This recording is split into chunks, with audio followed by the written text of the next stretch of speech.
If you Googled images of St. Francis of Assisi, and I'm not talking about our sister parish in Fulton, but the actual saint from Italy, you would see images, hundreds of statues that either have St. Francis holding a bird or a bird on his shoulder or both. You'll see statues of other animals with him, bunnies, coyotes, dogs, sheep. You'll also get plenty of options to purchase a St. Francis of Assisi bird bath.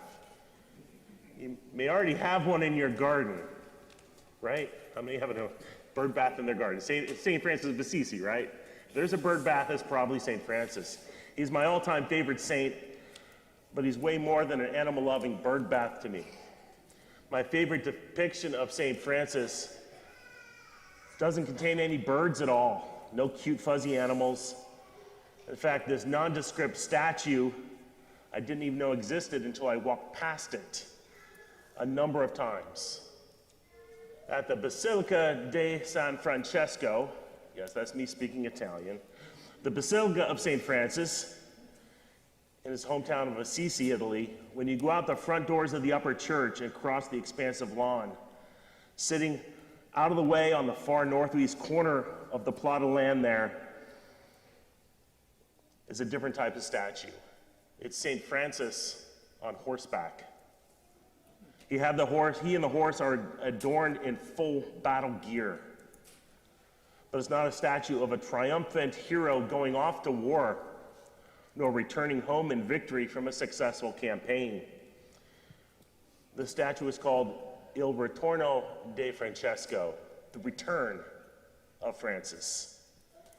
It's a statue of a shamed and injured Francis returning home from war. He went off to war on behalf of his beloved town of Assisi, with dreams of becoming a knight and returning as a war hero. Instead of victory and accolades, he was injured in battle, captured, became a prisoner of war, and had the indignity of being held for ransom for an entire year. Upon his release, he returns home in defeat. And it's that moment that's captured in this life-size statue of St. Francis on his horse. With his hopes and dreams shattered, he is slumped down in the saddle. His head is bowed in defeat. His shoulders are slumped, and even the horse he's riding on has its tail tucked and its head bowed. There's no cute little doves on this statue. I assure you, it's no bird bath.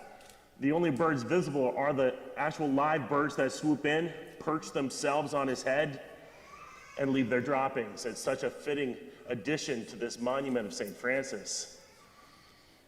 Now, I'm not an art aficionado in any sense, and it's rare that a piece of art invokes much reaction from me. But from the moment I walked past this statue the first time, I hated it. I hated it. Coming and going from the Basilica, we must have passed that statue half dozen times. And each time my reaction to that statue was one of disgust. There was no warm and fuzzy feelings from cute birds and bunnies and puppies frolicking around Francis.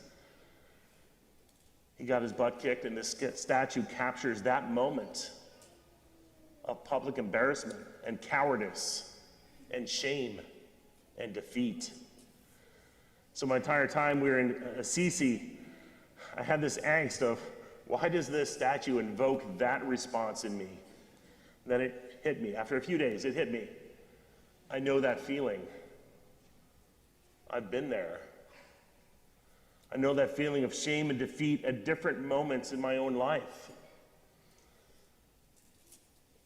In big ways, 30 years ago, losing a job, unable to provide for my young growing family. I know that shame I'll never forget. When I see my behaviors that hurt the ones I loved through the years, I know those moments of shame and defeat all too well, over and over again throughout my life. My shortcomings as a husband and father, son and brother, employee, employer, friend, deacon, the moments I wish I could take back or get a do-over throughout the years. I too have had moments where I hang my head in shame and defeat. Even now, the times I fall to the same patterns of sin over and over again, through my own pride and selfishness, self-centeredness, I just continue to experience moments of shame and defeat. And I hated that statue because that easily could be me sitting on that horse in that posture. That statue represents me at my worst. Perhaps you can see a reflection of yourself on that same horse in the challenges of your own life. I think it's all of us when we're like the servant in today's gospel that takes what we have been given by our Creator, and out of fear and shame, we dig a hole and cover our gifts up with dirt and mud. It's us when we take our rich faith life given through Mother Church and we bury it under indifference, apathy, or even defiance. It's us when we stew in our sinfulness and we sit in that hole that we dug for ourselves instead of seeking the grace offered through the sacrament of reconciliation. I think that statue represents us when we don't forgive ourselves or others as we should. In a way, it represents all the ways that we're broken. And I believe we've all, at some point, have experienced those moments of shame, defeat to some extent. So we do understand that moment of Francis on that horse. But it's the same moment we read from today's gospel, where the servant buries the immense gifts and talents out of fear. I have, however, grown to love that statue. I didn't think I would. Because in the words of the late Paul Harvey, it's about the rest of the story. The most famous story of St. Francis, the story of the San Damiano cross. And Christ speaking to him from that cross and telling him to rebuild the church. From the cross, Jesus said, "Francis, go and repair my house, which as you see is falling into ruin." And we can point to that moment as an incredible miracle and a clear sign of what God intended for Francis and how it impacted his life. He didn't go from coming home on the horse in defeat to the miracle in the chapel of San Damiano in a day. Did you ever wonder why he was in the chapel to begin with, on his knees in prayer? That's where it started. His conversion of heart didn't start at the foot of that cross. It started with the difficulties in life he encountered along the way. It started in the failure of battle. It started in the desert of broken dreams and the shame of defeat. It started in his brokenness. It started in the events in his life that put him in the chapel in the first place, praying before that cross. So St. Francis gives us a roadmap to follow. I think the roadmap has 3 points I'd like to highlight. Number one, he was in the right place. In the midst of the challenges of his own life, he started spending more time in prayer, seeking God's will for his life instead of his own. I think that's why we find him in the chapel at San Damiano on his knees in prayer. And I think we too in our challenges and defeats can find ourselves in the right place. This is a good start. Being at Mass, frequent participation in the sacraments, diving deeper into our own prayer lives. So he was in the right place. Number two, he had the right disposition. And these are very easily linked, right? Right place, right disposition, right place. Through those early challenges in life, maybe because of those challenges, he committed himself to conforming his will to the will of God. In fact, that's the inscription on that statue, conforming his will to the will of God. The fruit of prayer is a deepening relationship and desire for God. I think that's what disposed his heart to hear Jesus' words from the cross to rebuild the church. It also gave him the grace to respond. So he's in the right place, he had the right disposition. And number three, he followed it with right action. Through the grace of prayer, through a deepening relationship, through the sacraments, he no longer buried his gifts, his talents under a pile of dirt and mud. It started to produce fruit, and he had the courage to act on the call God put on his heart. I think that's the roadmap for us. Be in the right place, have the right disposition, and have the courage to act. Francis shows us the way. Interesting enough, it's also the same hallmark of the good servants in today's gospel. The ones that heard, "Well done, good and faithful servant." Have the courage to respond to God's call, right place, right disposition, right action. Now, surely and without fail, each one of us will stand before our Creator. We will have to account for what we did with the time we had in this life. Did we stay on that horse of defeat and shame and bury our talents in the dirt and mud? Because the consequences of that action are quite dire. We heard it from the mouth of Jesus today in the gospel. In that parable, you will be thrown into darkness. Or do we, like St. Francis and the good servants, seek to conform our will to the will of God?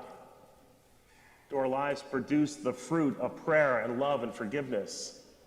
And if so, we will hear, "Well done, good and faithful servant."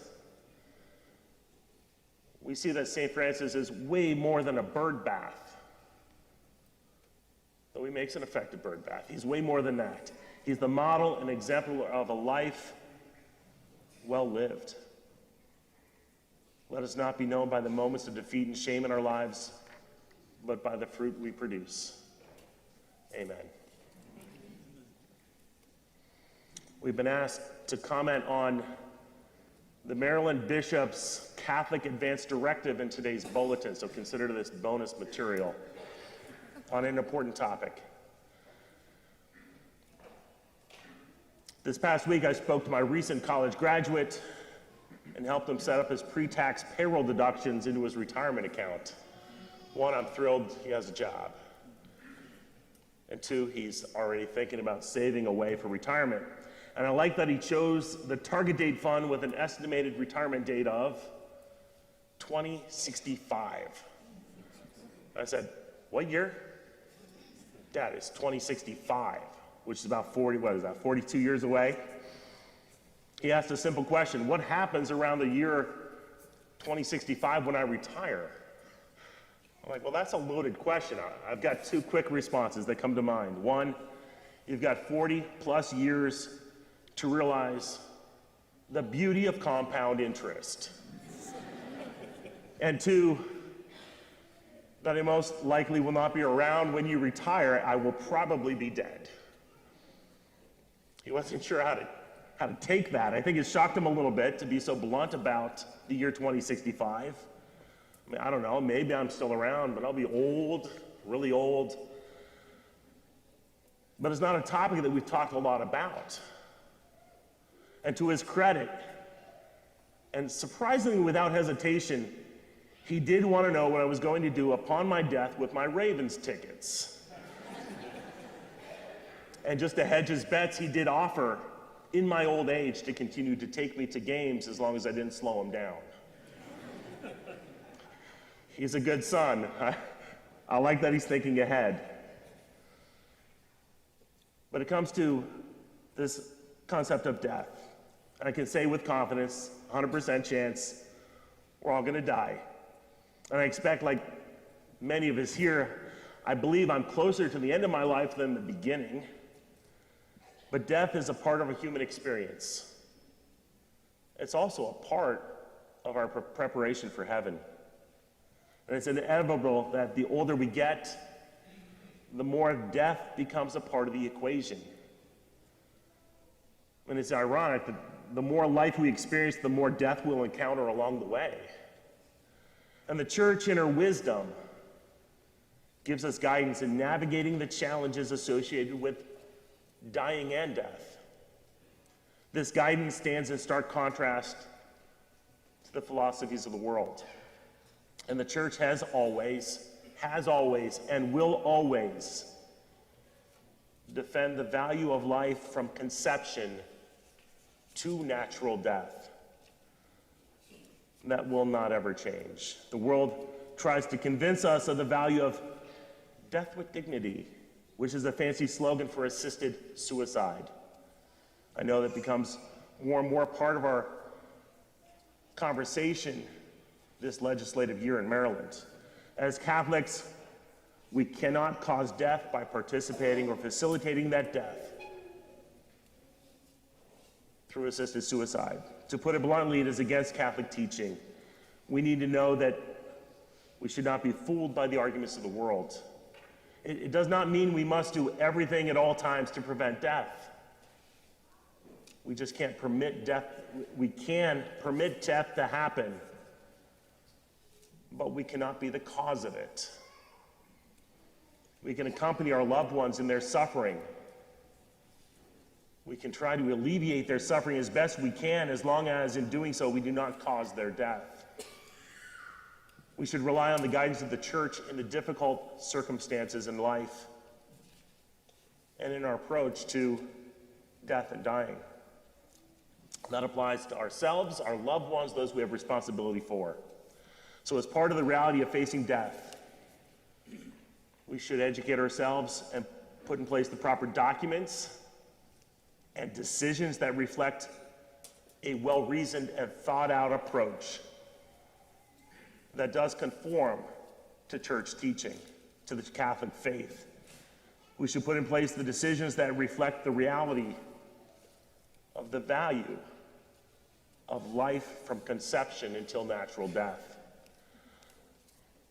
Again, as I mentioned, the bulletin is the Maryland Bishop's advance directive. It's worth a read, it's worth implementing and putting in play. Please review those materials and act accordingly. Thank you.